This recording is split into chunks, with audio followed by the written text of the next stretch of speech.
Beliau adalah seorang ulama Banjar. Pada saat itu beliau dihukum mati. Beliau dibuat ke dalam kerangkeng besi, dan kerangkeng itu pun diceburkan ke dalam sungai. Namun apa yang terjadi? Apakah beliau mati? Mari kita pelajari cerita tentang Datu Abulung. Assalamualaikum warahmatullahi wabarakatuh. Halo anak-anak Bapak yang Bapak sayangi. Kembali lagi bersama Bapak, Pak Yuliansyah. Pada pembelajaran kali ini kita akan belajar tentang cerita rakyat dari daerah Banjar, yaitu cerita tentang Datu Abulung. Sekarang mari persiapkan diri kalian untuk belajar hari ini.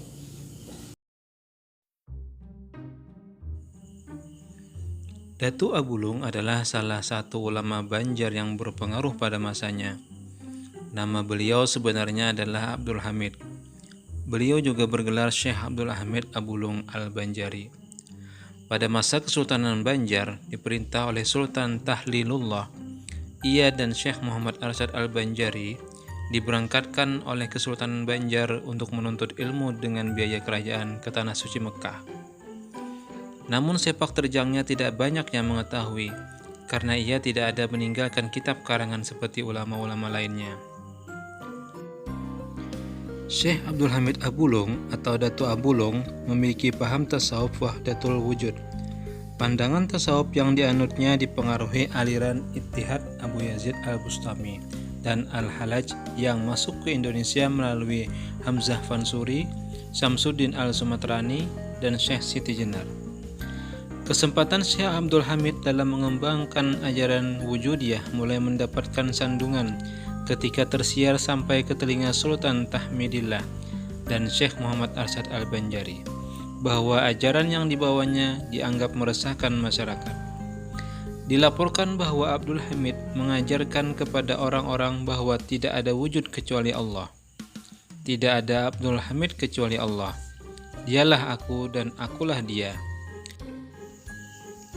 Syekh Muhammad Arsyad sebagai penganut ajaran Syekh Muhammad bin Abdul Karim As-Saman Al-Madani, guru dari tokoh-tokoh tarekat Samaniyah Nusantara, tidak sepakat dengan pemikiran wujudiyahnya Syekh Abdul Hamid dan bahkan menganggapnya musyrik. Akhirnya Syekh Abdul Hamid Abulung dihukum mati oleh keputusan Sultan Tahmidillah.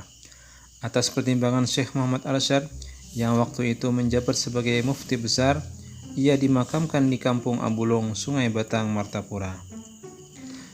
Saat hukuman mati dilaksanakan, ia dimasukkan ke dalam kerangkeng besi. Lalu kerangkeng itu ditenggelamkan ke dalam sungai. Akan tetapi, pada saat itulah muncul karamah dia. Meski ditenggelamkan ke dasar sungai, namun ketika tiba waktu sholat, secara ajaib, kerangkeng itu naik ke atas sungai dan terlihatlah Syekh Abdul Hamid Abulung atau Datu Abulung sedang melaksanakan sholat. Setelah sholatnya selesai, kerangkeng itu pun tenggelam lagi. Hal itu terjadi berulang-ulang. Hal itu populer dalam cerita rakyat Banjar di desa Sungai Batang, Kecamatan Martapura Barat, yang letaknya berseberangan sungai dengan makam beliau. Kemudian Sultan Tahmidillah II yang memerintah periode 1761 hingga 1801 membangun Masjid Jami Syekh Abdul Hamid Abulung.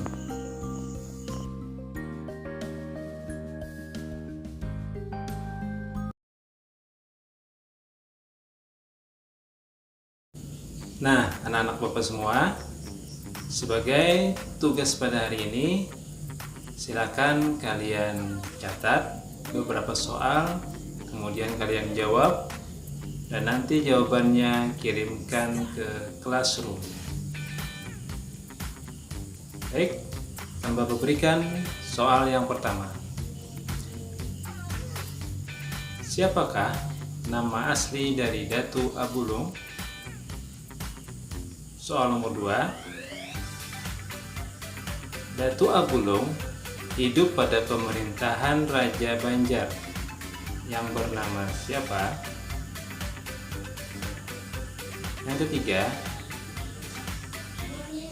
makam Datu Abulung berada di desa titik-titik, kecamatan, titik-titik.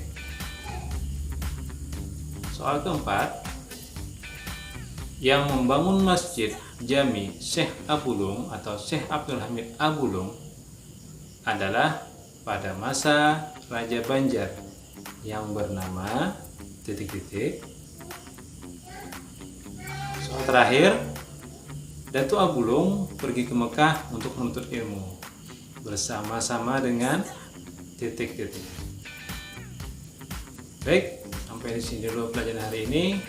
Jangan lupa kerjakan tugasnya. Tetap semangat dalam belajar. Sampai ketemu lagi di video pembelajaran berikutnya. Bapak akhiri, wassalamualaikum warahmatullahi wabarakatuh.